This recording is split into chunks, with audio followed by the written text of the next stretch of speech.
Assalamualaikum warahmatullahi wabarakatuh. Kembali lagi di channel Suketirang. Terima kasih untuk teman-teman semua yang masih setia di channel ini. Semoga saya dan Anda semua sehat selalu dan diberi kelancaran dalam segala urusannya. Di kesempatan kali ini, saya Mang Dayun akan membawakan sebuah kisah yang berjudul Tragedi Pembakaran Gadis Lingsir Wengi. Cerita ini ditulis oleh akun Facebook bernama Sultan Diko.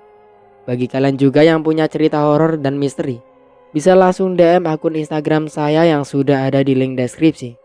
Tentunya tak usah berlama-lama lagi. Langsung saja kita masuk ke ceritanya.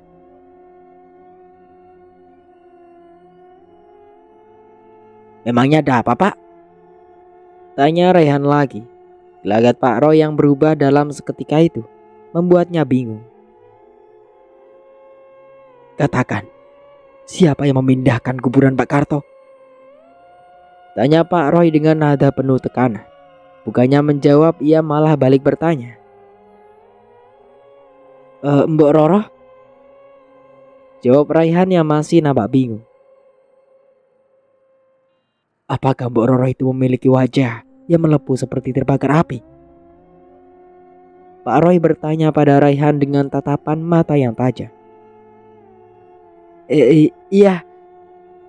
Jawab Raihan gugup akibat desakan dari Pak Roy. Akhirnya, apa yang ditakutkan akan terjadi? Ujar Pak Roy sambil memandangi makam Pak Karto dari kejauhan. Memangnya apa yang akan terjadi, Pak? Tanya Raihan yang penasaran.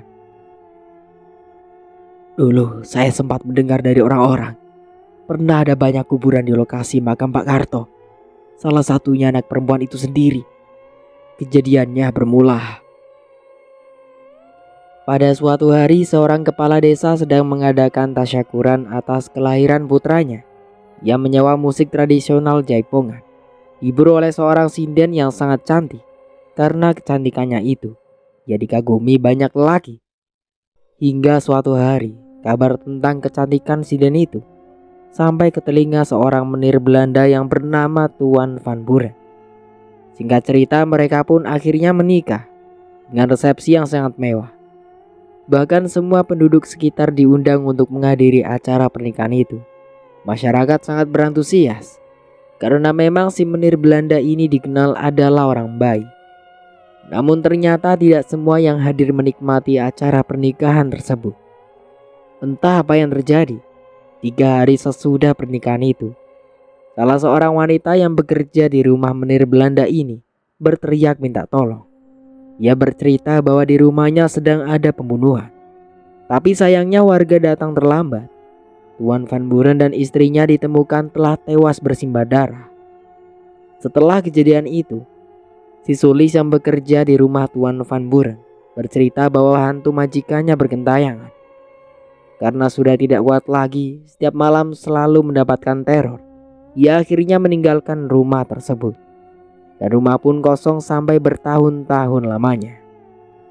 Pada suatu ketika, Pak Roy dan anjing peliharaannya pergi ke hutan untuk berburu burung. Tapi saat sampai di hutan, ia menemukan banyak burung gagak. Terbesit niat untuk berburu hewan ini. Semenjak itu pula aktivitas berburu gagak hitam menjadi kegiatannya setiap hari. Hingga suatu hari anjing peliharaannya hilang.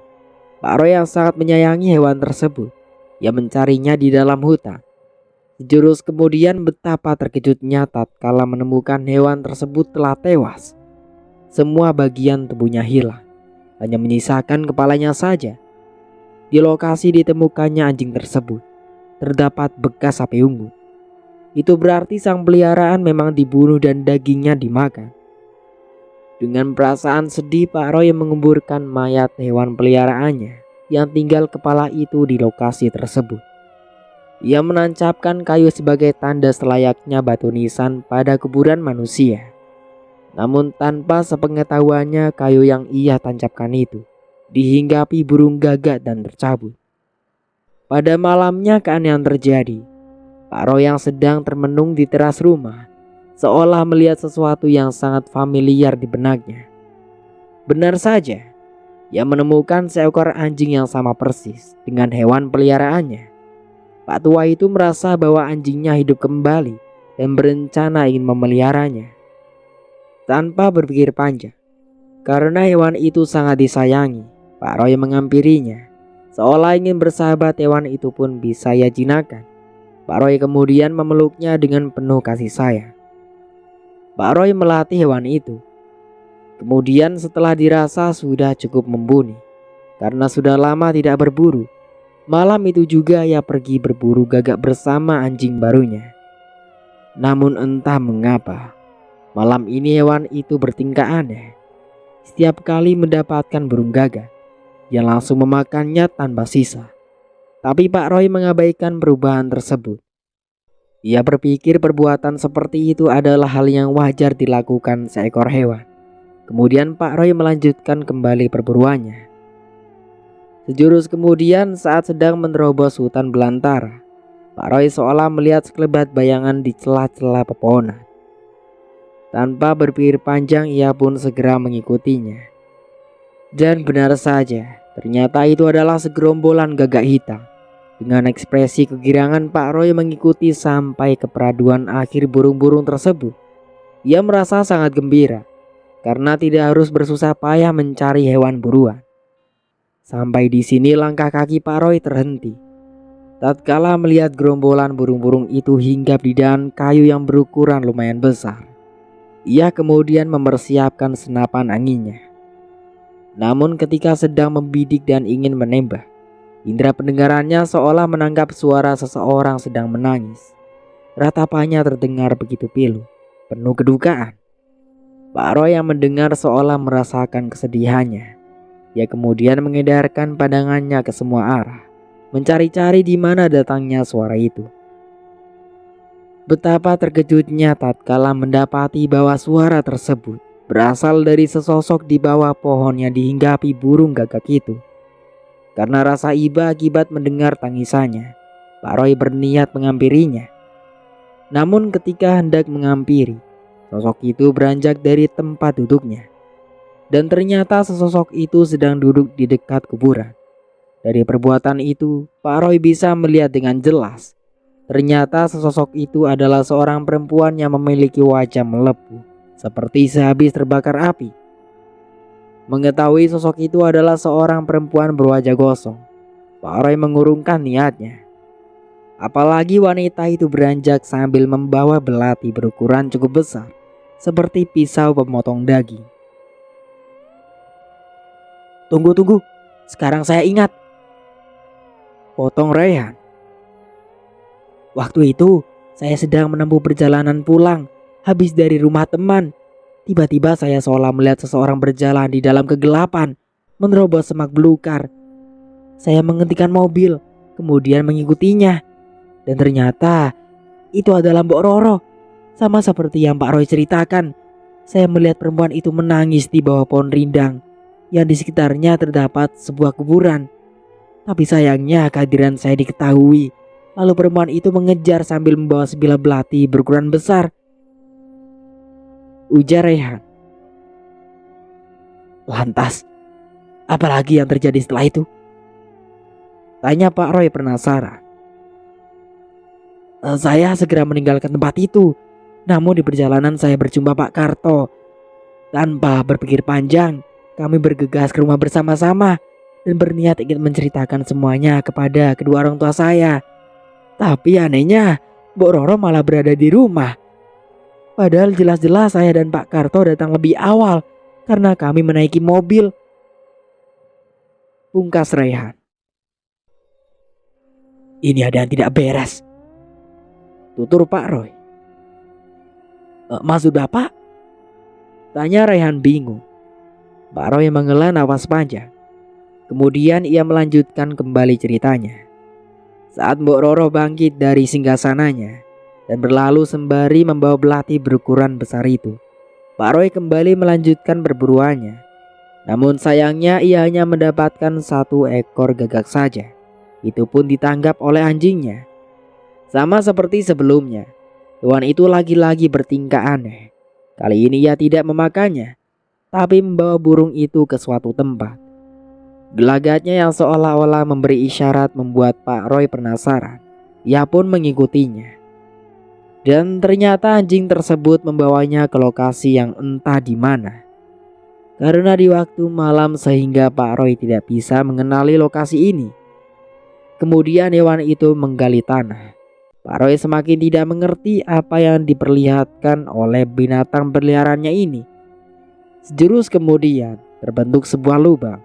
Dan si anjing ini mengeburkan gagak hitam tersebut. Lalu kemudian ia menancapkan sebatang kayu, seolah-olah ingin membuat nisan selayaknya kuburan manusia pada umumnya. Pak Roy mulai mengerti. Ia kemudian membantu menancapkan kayu tersebut. Namun sejurus kemudian si anjing mencabut kayu nisan itu. Tidak lama secara ajaib, burung gagak yang telah mati tadi keluar dari dalam kuburannya dan hidup kembali. Merasa heran dengan apa yang baru saja ia saksikan, Pak Roy memeriksa kuburan tersebut. Benar saja, gagak hitam yang keluar dari dalam tanah itu adalah burung yang ditembaknya dengan senapan angin tadi. Belum puas dengan keanehan itu, Pak Roy kemudian mencari hewan buruan lagi. Kebetulan tidak jauh dari sana ia mendapatkan seekor gagak sedang bertengger di dahan pohon. Pak Roy menembaknya. Kemudian saat telah mati terkapar di tanah dan menembaknya lagi sampai berulang-ulang. Untuk memastikan bahwa gagak itu benar-benar mati, ia lalu menggali tanah melakukan perbuatan sama seperti yang diperlihatkan anjingnya tadi. Benar saja, burung gagak itu hidup kembali. Sejurus kemudian Pak Roy secara tidak sengaja menemukan sepotong ranting pohon sama seperti nisan anjingnya. Benar saja, ternyata itu adalah kayu yang sama. Saat itu mulai menyadari bahwa hewan yang bersamanya ini bukan hanya mirip, tapi adalah hewan peliharaan kesayangannya. Tiba-tiba saja, anjingnya dan bersama 2 ekor burung gagak yang hidup kembali tadi menyerangnya. Dari kejadian itu Pak Roy mulai tahu jika ada hewan atau manusia yang mati dan dikuburkan di sana, ia akan hidup kembali dan menjadi arwah penasaran apabila nisannya dicabut. Begitulah ceritanya, ujar Pak Roy. Setelah mendengar cerita panjang itu, Luna mulai mengerti kenapa Pak Roy mencegah Raihan tatkala adiknya ingin mencabut nisan Pak Karto. Sejurus kemudian ketiganya kepikiran dengan kuburan Pak Karto. Mereka segera bergegas menuju lokasi pemakaman itu. Dan benar saja, ternyata nisan Pak Karto telah tercabut. kita terlambat. Nisan Pak Karto sudah dicabut, Pungkas Pak Roy dengan raut wajah penuh penyesalan. Ia menyesali keterlambatan itu. Mereka bertiga mencari-cari di sekitaran makam Pak Karto. Barangkali nisan itu masih ada di sana. Tadi Bapak bilang kita terlambat. Jika memang demikian, lalu siapa yang mencabut nisannya? Tanya Raihan pada Pak Roy. Siapa lagi kalau bukan Mbok Roro? Ujar Luna. Kekhawatiran terlihat di wajah ketiganya. Jika memang Mbok Roro yang melakukan semua ini, itu berarti tengah malam nanti Pak Karto akan bangkit dari kubur dan berada di dalam kendalinya. Apa yang harus kita lakukan untuk mencegah bangkitnya arwah Pak Karto? Tanya Raihan pada Pak Roy. Bakar. Kita harus membakar mayatnya, ujar Pak Roy. Raihan dan Luna merasa aneh mendengar penuturan Pak Roy. Apa mungkin dengan cara membakar mayat Pak Karto, semua masalah ini bisa terselesaikan? Apakah tidak ada cara lain? Tanya Raihan pada Pak Karto. Hanya itu satu-satunya, tegas Pak Roy. Pak Roy dan Raihan kemudian menggali makam Pak Karto. Terlihat jasad yang telah membusuk dibalut kain kafan. Lalu mereka mengangkatnya dengan sangat hati-hati.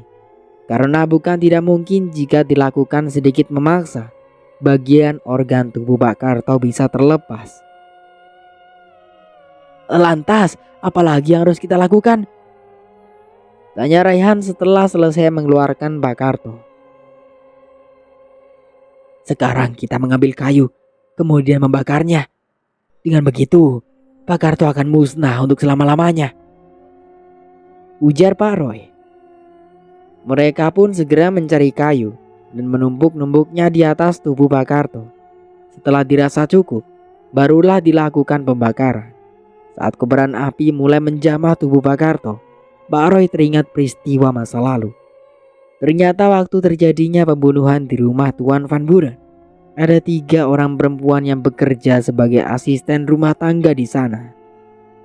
Nama perempuan itu Marina, yang tidak lain adalah istri Pak Roy. Sedangkan 2-nya lagi adalah putrinya, bernama Lilis dan Dini.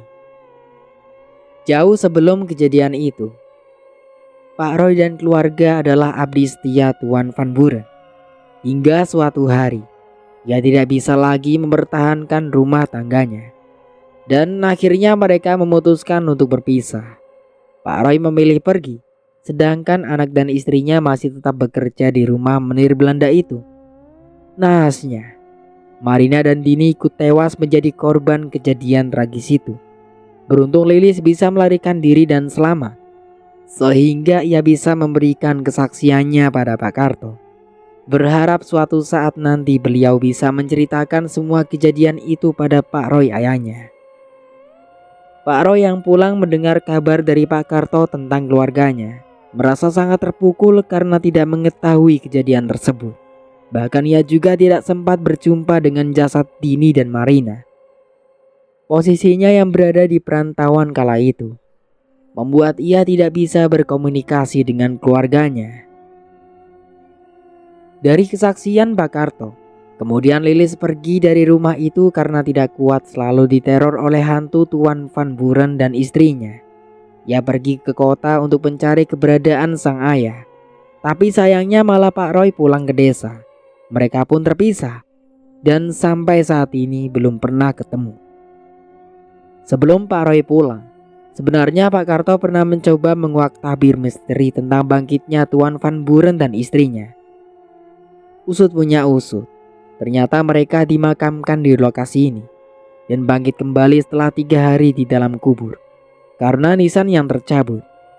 Dari sana Pak Karto mulai mengetahui bahwa lokasi ini adalah area keramat, dan ia pun membuat tanda silang di pohon dengan tujuan agar orang yang memasuki wilayah ini bisa mengetahui bahwa lokasi ini adalah area terlarang. Tidak ingin menambah korban lagi, Pak Karto merahasiakan misteri lokasi keramat itu. Dan ternyata tanda itu ditemukan oleh Raihan beberapa hari lalu saat ia sedang mengintai Mbok Roro tatkala pulang dari main game di rumah temannya. Mengetahui bahwa setiap manusia ataupun hewan yang dikuburkan di sana bisa hidup kembali, Pak Karto membakar semua makam di sana. Semenjak itu pula, tidak ada lagi gangguan dari arwah Tuan Van Buren dan istrinya. Dan rumah itu pun kosong bertahun-tahun lamanya. Sampai terdengar kabar rumah terbengkalai tersebut telah dihuni oleh keluarga Mbak Roro. Mendengar kabar tersebut, Pak Karto menjadi lega. Setidaknya rumah itu ada yang merawatnya. Merasa tugasnya telah selesai, Pak Karto melalang buana. Hingga suatu hari takdir mempertemukannya dengan Pak Roy. Mereka pun akhirnya bersahabat dan tinggal bersama.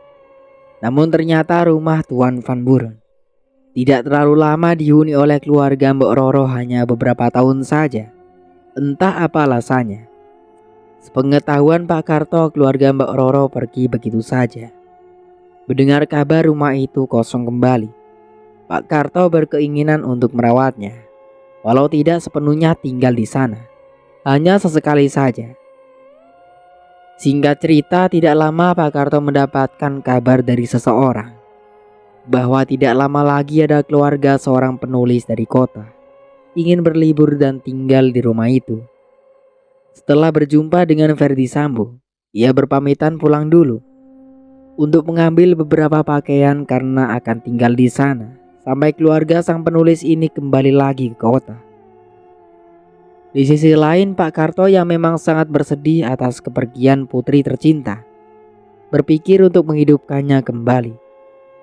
karena mengetahui lokasi keramat itu dari berburu beberapa hari lalu. Tidak ingin menunda-nunda waktu lagi, secara diam-diam tanpa sepengetahuan Pak Karto, di waktu menjelang maghrib, Pak Roy memindahkan kuburan Dini ke lokasi keramat ini dan kemudian mencabut nisannya. Lama menunggu di sana, tidak ada tanda-tanda bahwa sesuatu akan keluar dari dalam kuburan itu. Pak Roy merasa jenuh, kemudian ia pulang ke rumahnya. Tepat di tengah malam gagak hitam berdatangan. Suara riuhnya seolah memanggil Dini bahwa waktu untuk bangkit telah tiba. Kuburan itu kemudian bergetar seperti sedang gempa bumi. Perlahan mulai terbelah menjadi dua. Dini bangkit dengan kondisi tubuh yang telah membusuk. Bahkan beberapa daging di bagian wajahnya sudah terlepas. Setiap kali kakinya melangkah, selalu ada bagian kulit terlepas, seolah mendapatkan makanan. Burung-burung gagak itu berebutan memakan daging-daging yang terlepas dari tubuh Dini. Dengan langkah kaki yang berat, Dini yang baru bangkit dari kubur menuju rumah ayahnya. Suara seseorang mengetuk pintu, walau pelan dan ada jeda di setiap ketukannya, namun terdengar sangat keras. Pak Roy bangun dan membuka pintu. Ia terkejut bukan main tatkala melihat Dini hidup kembali dengan wajah yang sangat mengerikan. Tidak hanya itu, bau busuk yang menyengat membuatnya sulit bernapas. Walau sebenarnya Pak Roy senang karena putrinya bisa hidup kembali, tapi kenyataannya ini di luar dugaannya. Ia berpikir Dini akan hidup kembali selayaknya manusia normal, bukan sosok menakutkan seperti ini. Air mata Pak Roy berlinang tatkala melihat kondisi anaknya yang sangat menyajikan pasca bangkit kembali. Ia menyesali perbuatannya, namun nasi telah menjadi bubur. Malam pun mau tidak mau harus diraih. Dini sudah terlanjur dibangkitkan kembali. Mau tidak mau ia harus menerimanya. Dini? Ujar Pak Roy dengan nada berat penuh keraguan. Dini hanya menyeringai, diam tanpa berucap kata. Air mata Pak Roy semakin deras membasahi pipinya. Pak Roy? Panggil Raihan membuyarkan lamunannya. Pak Roy tersadarkan dari lamunannya. Tanpa terasa mengingat semua itu air matanya menetes. Kita cari lagi kayunya. Api mulai mengecil. Ujar Pak Roy mengalihkan pembicaraan. Mereka kemudian berpencar mencari lagi kayu. Karena api mulai padam.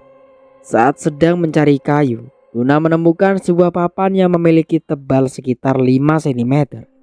Karena ada yang aneh dengan papan tersebut, ia menghampiri Raihan. Ray, coba kamu lihat tulisan di papan ini. Ujar Luna pada Raihan. Raihan pun melihat tulisan di papan tersebut. Karena hari sudah mulai gelap, ia tidak bisa membacanya dengan jelas. Raihan mendekati api yang sedang berkobar melahap jasad Pak Karto untuk mencari cahaya yang lebih terang agar bisa membaca tulisan tersebut. Betapa terkejutnya kakak adik itu tatkala mengetahui bahwa tulisan di papan tersebut adalah nama Pak Roy. Bahkan dituliskan juga tanggal dan tahun, seperti nama seseorang yang meninggal dunia terukir di batu nisan. Mereka kemudian mencari keberadaan Pak Roy. Niat hati untuk memperlihatkan papan itu kepadanya. Tapi anehnya, Pak Roy sudah tidak ada lagi. Walau telah dicari-cari dan dipanggil-panggil, mereka masih juga tidak menjumpainya. Sejurus kemudian Luna dan Raihan sadar. Ternyata sebenarnya Pak Roy telah meninggal. Sosok yang bersama mereka tadi, mungkin arwahnya yang datang memberi petunjuk. Saat sedang memikirkan semua itu, tiba-tiba segerombolan burung gagak hitam datang. Mereka bertebangan di atas kepala dalam jumlah yang cukup banyak, diiringi bau busuk yang menyengat seperti bau bangkai. Raihan dan Luna terkejut melihat kehadiran gagak hitam yang datang dalam jumlah cukup banyak ini. Tidak hanya sampai di situ saja, bau busuk menyengat tadi kini terasa semakin pekat. Jurus kemudian, tiba-tiba saja terdengar suara mengeram dari belakang. yang membuat keduanya menoleh dalam tempo yang bersamaan. Luna berteriak tatkala melihat sesosok yang mengerikan tengah menyeringai, dengan mulut yang menganga seperti zombie kelaparan. Rupanya pembakaran jasad Pak Karto sudah tidak guna lagi, karena ia telah dibangkitkan oleh kucing hitam yang melangkahi tubuhnya saat sebelum dikebumikan beberapa hari lalu, tatkala ingin dimakamkan. Sosok Pak Karto yang telah menjadi mayat hidup menyerang Raihan dan Luna. Mereka berlari menuju rumah untuk menyelamatkan diri. Saat sampai di depan pintu, kakak adik ini dibuat terkejut lagi karena mendengar suara Cantika ibunya berteriak histeris di dalam rumah. Tanpa berpikir lagi, Raihan mendobrak pintu dengan keras. Tapi sayangnya kuncinya begitu kuat walau telah dicoba sampai 2 kali.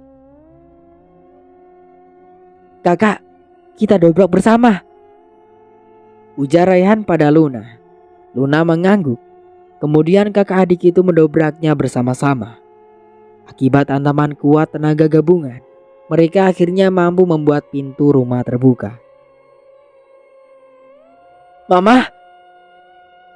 teriak Raihan dan Luna bebarengan tatkala melihat Cantika tengah diseret menuju kabin bawah tanah.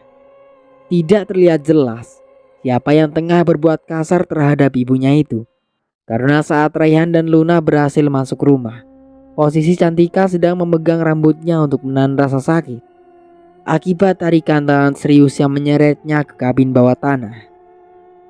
Raihan dan Luna segera menyelamatkan Cantika dari tarikan itu dengan cara memegang kedua kakinya. Beruntung walau harus berupaya keras, akhirnya mereka bisa membebaskan sang ibu dari tarikan tangan misterius ini. "Mama, di mana Papa?" tanya Raihan pada Cantika. Sejurus kemudian, Cantika bangkit dan berkata, "Papa kalian sudah ditarik terlebih dahulu ke dalam kabin sebelum Mama." Namun saat ketiganya ingin masuk ke ruang bawah tanah ingin menyelamatkan Ferdi, tiba-tiba Raihan seolah melihat sosok makhluk tengah berjalan memasuki pintu yang memang tidak terkunci akibat didobrak. Benar saja, sesosok di depan pintu itu adalah Pak Karto yang menyerang Luna dan Raihan di lokasi keramat tadi. Tanpa berpikir panjang, karena memang tidak ada jalan lain, ketiganya masuk ke kabin dan menguncinya dari dalam. Mereka bersembunyi di ruangan rahasia yang beberapa hari lalu Raihan dan Luna menemukan sebuah buku kecil. Sejurus kemudian suasana menjadi hening. Hanya dengkuran napas yang tersengal-sengal menjadi satu-satunya suara. Setelah diyakini semua telah baik-baik saja, Raihan mulai mencari sesuatu yang bisa ia pakai untuk senjata. Sebuah kayu persegi panjang menjadi pilihannya. Sejurus kemudian secara tidak sengaja, Luna menemukan sebuah jejak. Firasat Raihan mengatakan bahwa itu adalah jejak ayahnya yang diseret oleh tangan misterius itu. Tanpa pikir panjang lagi mereka menelusurinya. Ternyata jejak itu menuju ke pintu rahasia yang mengarah ke danau di belakang rumah.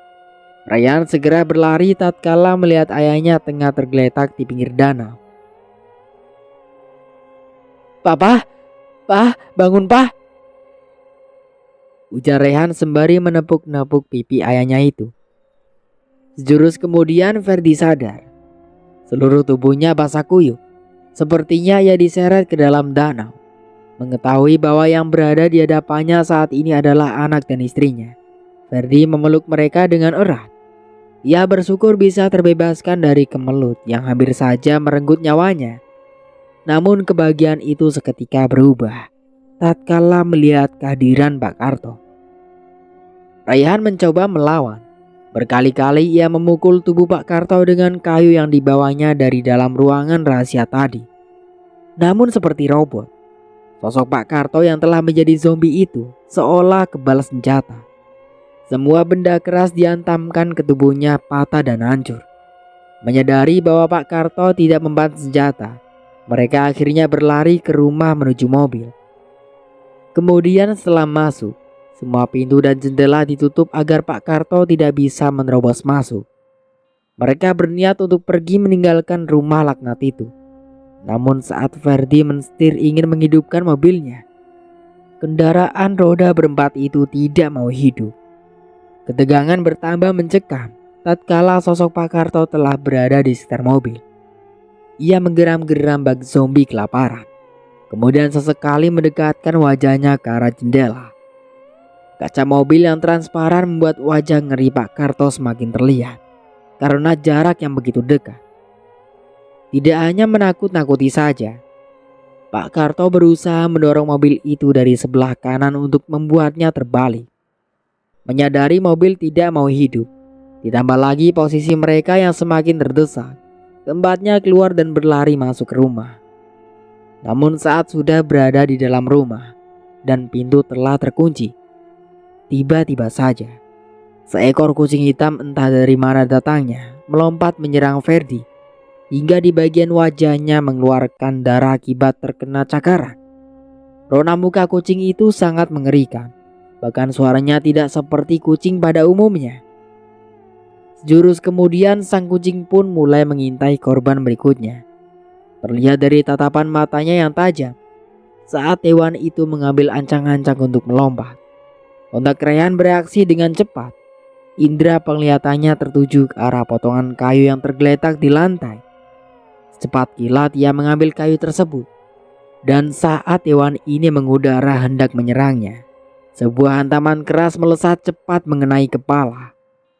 Kucing itu pun tergeletak di lantai dengan semua bagian wajah berlumuran darah. Melihat kondisi hewan tersebut terkapar tak berdaya, bahkan sudah tidak ada lagi pergerakan sebagai tanda-tanda kehidupan, Rayhan yang mengira kucing itu telah sekarat perlahan mulai mendekatinya. Walau demikian ia masih dalam keadaan terus bersiaga. Hal itu dilakukan agar siap bila mana mendapatkan serangan secara mendadak. Benar saja, tiba-tiba kucing laknat itu bangkit dan menyerang dengan brutal. Serangannya yang mendadak membuat Rayhan berguling-guling di lantai, sembari menahan kepala hewan itu agar tidak menggigit lehernya. Di luar dugaan, melihat Rayhan dalam keadaan bahaya, Luna menusuk hewan tersebut dengan belati. Tusukan belati Luna menembus perut kucing hitam itu. Dalam seketika itu pula, hewan ini meregang nyawa. Bersama dengan itu Pak Karto mengerang kesakitan. Melihat hal tersebut, Rayhan teringat kejadian saat kucing ini melangkahi jasad Pak Karto. Jika mitos tersebut memang benar adanya, itu berarti jika hewan ini binasa maka zombie Pak Karto juga ikut binasa. Rayhan mulai berpikir untuk mencari cara bagaimana melenyapkan hewan ini. Saat sedang berpikir terlintas dalam benaknya ucapan Pak Roy di lokasi keramat tadi. Kita harus membakarnya. Dengan begitu, ia akan musnah untuk selama-lamanya, ujar Rayhan. Tanpa pikir panjang, Luna segera mengambil bensin dengan belati yang masih tertancap di perutnya. Kucing itu mereka bakar hingga tanpa sisa. Bersamaan dengan itu pula, Pak Karto mengerang kesakitan karena ikut terbakar. Keempatnya bernafas lega karena telah berhasil melenyapkan zombie Pak Karto. Kemudian mereka membersihkan badan dan beristirahat untuk memberi jeda terhadap tubuh yang lelah. Malam pun berlalu dengan damai. Keesokan harinya di pagi yang masih samar-samar, Ferdi Sambo telah bangun dan segera memperbaiki mobilnya yang semalam tidak mau menyala. Tapi anehnya, hanya dalam sekali starter saja, kendaraan beroda 4 itu hidup. Syukurlah, rupanya tidak ada kerusakan pada mesinnya, gumam Ferdi. Mendengar suara mobil dinyalakan, Rayhan pun bangun. Ia menyibak tirai jendela untuk melihat dari kamarnya. Lokasinya yang terletak di tingkat 2 membuatnya bisa melihat dengan jelas. Tapi ada yang aneh. Dari atas ketinggian, Rayhan seolah melihat seorang perempuan mengenakan pakaian adat Jawa berwarna kuning keemasan. Bagian atas dada sampai baunya terbuka, lengkap dengan sanggul yang diampit konde berwarna emas. Wanita itu sangat cantik dan mempesona. Raihan pun segera bergegas ke bawah untuk mempertanyakan pada ayahnya siapa perempuan cantik itu. Terlihat Cantika dan Luna sedang memasak di dapur, namun Raihan memilih mengabaikannya. Ia segera menuju halaman menghampiri sang ayah di dekat mobil. "Pak, kemana perempuan tadi?" tanya Raihan pada Ferdi ayahnya. Ferdi bingung mendengar pertanyaan Raihan karena memang dari tadi tidak ada orang lain yang selain dirinya. "Kamu ini ngomong apa sih, Rey?" tegas Ferdi. "Wong dari tadi tidak ada siapa-siapa selain Papa di sini," sambungnya. Raihan tertegun sejenak. Ia sangat yakin bahwa dari jendela kamarnya dirinya melihat seorang perempuan sedang bersama ayahnya. "Oh iya, Pak. Raihan boleh bertanya sesuatu?" Raihan mengalihkan pembicaraannya ketimbang harus memikirkan sesosok yang tidak jelas tadi. "Kamu mau bertanya apa?" ujar Ferdi balik bertanya. "Semalam Papa kok pingsan di tepi danau dengan tubuh yang basah kuyup. Memangnya apa yang terjadi dengan Papa kala itu?" tanya Raihan. Ferdi menghela nafas panjang. Kejadian tadi malam membuat masih sangat membekas di benaknya. "Tangan itu menyeret Papa hingga ke dasar danau, Rey. Di dalam membuat Papa kesulitan nafas. Lalu kemudian Papa berusaha memberontak untuk menyelamatkan diri. Beruntung Papa bisa keluar dari dalam air. Kalau tidak, mungkin Papa sudah tewas karena kehabisan napas. Terus, saat berada di permukaan, Papa melihat mamamu telah berada di pinggir danau. Ia kemudian mengelurkan tangan dan menarik Papa ke tepi danau. Entah mengapa mamamu terlihat sangat cantik. Lalu..." "Pak, sarapan dulu," ujar Luna yang tiba-tiba datang. "Loh, Raihan, kamu berada di sini? Pantas, kakak kamarmu kamu tidak ada," sambung Luna. Kehadiran Luna membuat pembicaraan Ferdi dan Raihan terhenti. Raihan semakin bingung dan penasaran mendengar penuturan ayahnya. Karena jelas-jelas ibunya bersama dia.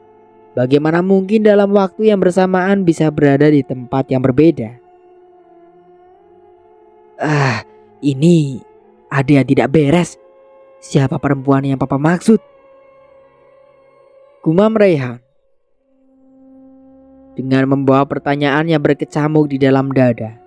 Raihan masuk rumah dan sarapan pagi bersama keluarganya. Ia berniat akan mempertanyakan pria itu sekali lagi secara empat mata. Firasatnya mengatakan perempuan yang menyelamatkan ayahnya dan perempuan yang dilihatnya tatkala berada di jendela kamar tadi masih ada kaitannya. "Aku harus menguak misteri ini." Raihan membatin. Setelah selesai melaksanakan sarapan bersama, Raihan menceritakan semua kejadian yang dilihatnya tadi pada Luna. "Tapi tunggu, Rey. Tadi waktu kakak menuju ke kamarmu untuk mengajak sarapan pagi, kakak menemukan ini di depan kamar Papa," ujar Luna sembari menyodorkan selembar kertas yang tersimpan rapi di dalam amplop berwarna putih. "Ini seperti surat perjanjian kerjasama," ujar Raihan dengan wajah yang tak berpaling menatap kertas tersebut. "Kalau itu surat perjanjian kerjasama, pasti ada tanda tangan kedua belah pihak dong,"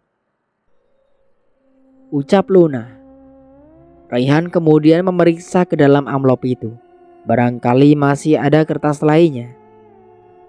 Benar saja, terdapat satu lagi kertas dengan ukuran yang sama. Mereka terkejut tatkala mengetahui kedua belah pihak yang bertanda tangan di bagian bawah kertas itu adalah Ferdi Sambo ayahnya dan berlaku sebagai pihak pertama, dan pihak kedua bernama Lilis, yang di babnya sebelumnya diceritakan bahwa Lilis ini adalah putri sulung Pak Roy. "Papa!" ujar Rehan sembari menatap ke arah Luna. Ia seolah tidak percaya tatkala mengetahui bahwa yang bertanda tangan di kertas itu adalah ayahnya. Iya, tapi kita tidak tahu itu perjanjian kerjasama soal apa. Karena tidak dijelaskan secara rinci di dalam kertas itu. Jelas Luna. Kita harus tanya papa tentang surat perjanjian kerjasama ini, usul Rehan. Luna dan Rehan kemudian mencari keberadaan ayahnya. Mereka ingin meminta penjelasan perihal surat perjanjian kerjasama itu. Mama, melihat papa enggak? Tanya Rehan pada Cantika. Tadi papa bilang mau ke danau, jawab Cantika. Papa ngapain? Pagi-pagi begini sudah berada di sana? Potong Luna. Mencari referensi untuk menulis barangkali. Kalian kan tahu kalau di sana itu udaranya sejuk, pemandangannya juga bagus. Jelas Cantika. Setelah mendengar penuturan ibunya, Rehan dan Luna segera meluncur ke danau. Lokasinya yang tak terlalu jauh dari rumah membuat mereka tidak banyak memakan waktu untuk sampai ke sana. Papa! Rehan geram tatkala melihat ayahnya sedang berpelukan dengan seorang gadis. Luna terkejut mendengar nada bicara Rehan yang terbilang tidak sopan terhadap orang tua. Ray, hati-hati kalau bicara. Dia orang tua kita. Tidak seharusnya kamu bicara dengan nada seperti itu, tegur Luna. Siapa yang tidak marah melihat papanya berpelukan dengan wanita lain? Tukas Rehan geram. Kemudian ia melangkah cepat menuju ayahnya. Luna merasa ada yang aneh pada adiknya kali ini, karena ia tidak melihat sosok lain bersama ayahnya. Jurus kemudian Luna berpikir, barangkali Rehan memiliki kelebihan yang tidak dimiliki orang lain, semacam indera keenam. Tunggu Ray, seburuk-buruknya orang tua, kita harus tetap menjaga kesopanan, ujar Luna menghentikan langkah Rehan. Kakak jangan halangi Ray. Papa sudah keterlaluan. Bisa-bisanya dalam keadaan seperti ini dia malah bersenang-senang dengan wanita lain, ujar Rehan sembari melanjutkan kembali langkah kakinya. Namun Luna mencegah. Sepertinya ada sesuatu yang ingin ia utarakan. Ray, dengarkan kakak. Tidak ada orang lain selain papa di sana, tegas Luna. Rehan menghentikan langkah, kemudian sadar. Ternyata benar tidak ada orang lain bersama papanya. Lagi-lagi hanya dirinya saja yang dapat melihat perempuan berpakaian lengkap adat Jawa itu. Siapa wanita ini? Kenapa Rehan selalu melihat sosok ini bersama ayahnya? Sungguh memikirkan semua itu membuatnya merasa aneh. Kakak telah membaca bagian terakhir buku itu, sambung Luna. Rehan mengesampingkan sosok perempuan bersama ayahnya. Ia kemudian mulai tertarik mendengarkan cerita Luna tentang kelanjutan kisah di dalam buku itu. Apa yang dituliskan di dalam buku itu, Kak? Tanya Rehan penasaran. Di dalam buku dituliskan bahwa setelah kejadian tragis yang dialaminya, Bu Roro mencoba membangkitkan kembali Arumi. Ia pergi ke danau ini. Lalu, apa yang terjadi setelah itu? Tanya Rehan penasaran. Tunggu dulu, Rey. Kakak belum selesai bicara, ujar Luna kesal karena pembicaraannya dipotong. Maaf. Kakak boleh melanjutkan kembali ceritanya. Langsung ke pokok terpentingnya saja, ujar Rehan. Sepertinya ia sudah tidak sabar, ingin segera mengetahui semua kisah di dalam buku itu. Setelah kakak telusuri lebih jauh dan kejanggalan tentang kisah tersebut, ujar Luna. Maksud kakak? Tanya Rehan. Kita berpikir secara logika saja. Jika memang jasad Herman suaminya Mbok Roro tewas dengan cara dibakar di dalam kabin, tentunya tidak mungkin hanya ada satu tiang saja yang terbakar. Dan itu pun menurut kakak anggusnya tidak seberapa. Bisa jadi semua ruangan atau rumah sekalipun bisa habis terbakar, karena api berasal dari bawah dan semua bahan rumah terbuat dari kayu. Kakak yakin Mbok Roro tidak akan sanggup memadamkannya, apalagi dalam kondisi sedang terluka parah. Sepertinya analisa Luna tentang kasus Mbok Roro cukup bisa diterima oleh akal sehat. Hal itu terlihat dari ekspresi Rayhan yang seolah sedang berpikir, sambil sesekali mengangguk-anggukan kepalanya. Itu poin pertama, Sambung Luna. Apakah masih ada analisa lain yang menguatkan dugaan kakak? Tanya Rayhan.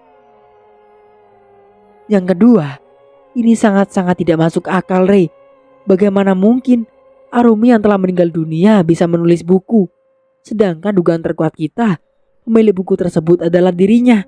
Aneh bukan? Jelas Luna lagi.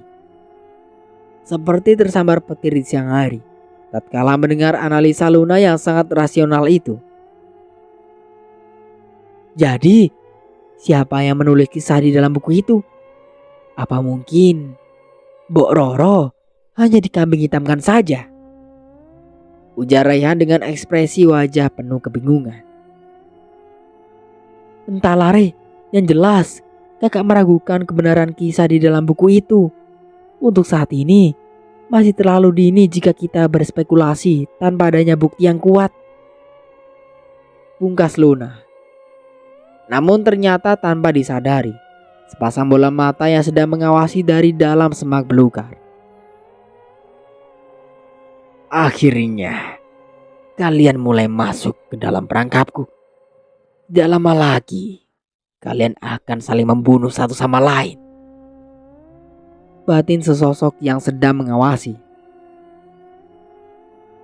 Sebaiknya kita fokus dulu tentang perjanjian kerjasama itu. Karena ini ada sangkut pautnya dengan papa, kak. Ray takut ada keterlibatan papa di balik kejadian yang kita alami beberapa hari terakhir ini. Ujar Rayhan penuh keyakinan. Semoga kecurigaan kita tentang keterlibatan papa tidak benar, Pungkas Luna. Iya, semoga saja, kak. Jawab Rayhan singkat. Luna dan Rayhan kemudian menghampiri ayahnya yang sedang duduk santai di pinggir danau, ditemani sangkir kopi sembari memainkan laptop. Luna, Rayhan, ternyata kalian suka juga dengan keindahan danau ini. Ujar Ferdi tatkala mengetahui kehadiran kedua anaknya. Papa, ada yang ingin Ray tanya. Ucapan Rayhan terhenti karena Luna menggamit lengannya. Ia tahu tujuan kakaknya agar tidak mempertanyakan perihal itu dulu untuk saat ini. Kami ingin bertanya, Pak, kenapa papa beda banget berada di sini? Ujar Luna memotong pembicaraan Rayhan. Ferdi tersenyum tipis. Ia menghela napas panjang, kemudian berkata dengan ekspresi wajah penuh kebahagiaan. Lihatlah danau ini. Terlalu sulit untuk mengabaikan semua keindahan yang ia berikan. Airnya, rumputan hijau, ditambah lagi kicauan burung diiringi semilir angin sepoi-sepoi, menggambarkan betapa indahnya Tuhan menciptakan alam semesta ini. Oh iya, Pak. Papa lagi menulis cerita tentang apa? Tanya Luna mengalihkan pembicaraan. Papa menulis sebuah kisah nyata. Jawab Ferdi. Kisah nyata? Tentang apa, Pak? Tanya Luna. Kisah seorang gadis yang harus mendekam di dalam penjara karena difitnah membunuh majikannya sendiri. Ada kesedihan yang terlihat dari ekspresi wajah Ferdi saat ia mengutarakan kisah gadis tersebut. Untuk sementara aku cukupkan dulu ceritanya sampai di sini. Sampai jumpa kembali di part berikutnya. Saya Mang Dayun pamit undur diri. Kurang lebihnya mohon maaf. Wassalamualaikum warahmatullahi wabarakatuh.